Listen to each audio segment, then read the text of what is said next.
It's the biggest problem that sales professionals and entrepreneurs have. It's simply not knowing what to say when it comes to engaging with clients and customers, dealing with the sales situation, and advancing the sales conversation. It's a challenge, but it's not about talking about your product endlessly. It's not about asking endlessly, is this person going to buy? It isn't even about twisting the person's arm to get them to do something.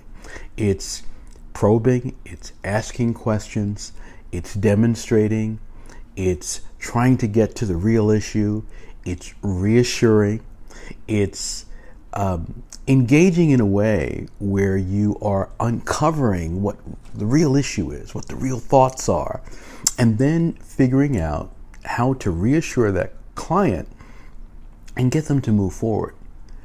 And I have to say that even in that experience, you will have many clients who will say no. They will decide that this isn't something they want to do.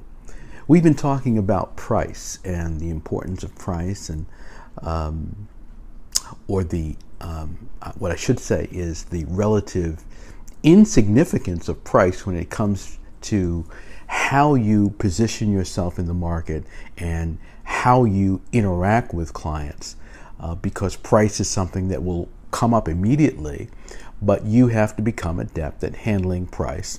And what I've suggested is that price is handled best by tackling the real issue, which is justifying the price, adding additional value, and articulating that value in the course of the sales conversation.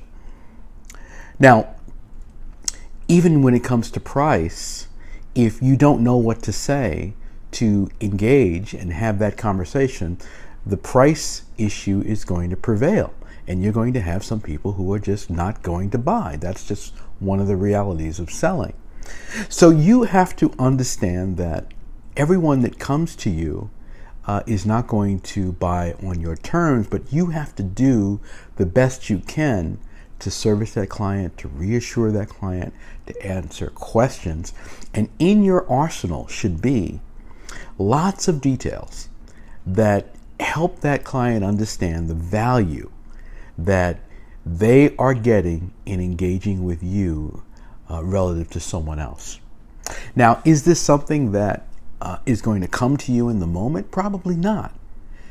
Effective selling is about anticipating what might be said, thinking through the answers to those questions, and then testing your responses and being creative with those responses so that you can get a positive result.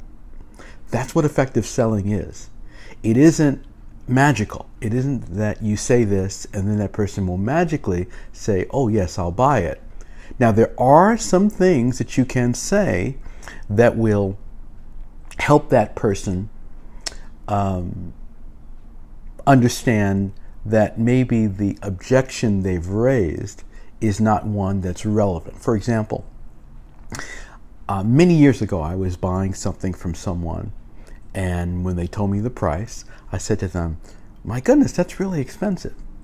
And her response was something that some salespeople are trained to say, compared to what? And when she said compared to what, I immediately had to think, well, why was I saying that? Was I saying it just because it was more than what I anticipated? Or was I saying that because I had some reference point?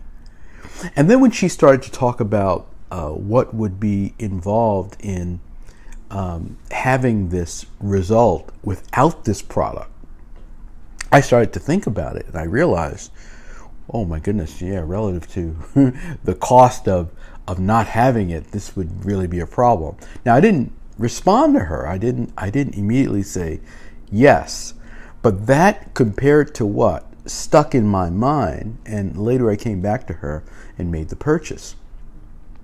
So these are the kinds of things that you can say that will get someone to respond and get someone to think about what you're saying. For example, let's say you're selling an expensive piece of jewelry. Well, the compared to what might be the assurance that the grade of the diamond, the quality of the stone, the reliability of the person selling, compared to a discount option, is something that the client will want. And they don't want to take a chance with a provider that they can't trust. So these are some of the ideas that you can play around with when it comes to understanding how to tackle some of these things that surface and knowing that all important what to say. Now, if you want to learn more, if you're dealing with, for example, affluent clients, you have to get my report, Get Affluent Clients. And we can make that available to you. Just write us at info@andretaylor.com and we'll share that with you. It's a powerful report that talks about different kinds of clients and demographics and income levels and how to structure your sales efforts so that you are aiming at the right targets. But remember, words matter. And you have to really work on those words. And there's no magic there. Companies that do it well, sales professionals that do it well, entrepreneurs that do it well, work on anticipating responses, thinking through their responses to those the client's questions and objections, and then testing those in live settings to see how they work. And then deciding on approaches that they know work because they've done it enough, they've experienced it enough, and they're confident. Now, one more thing. The way you say something really matters. So what's in your heart? What's in your feeling?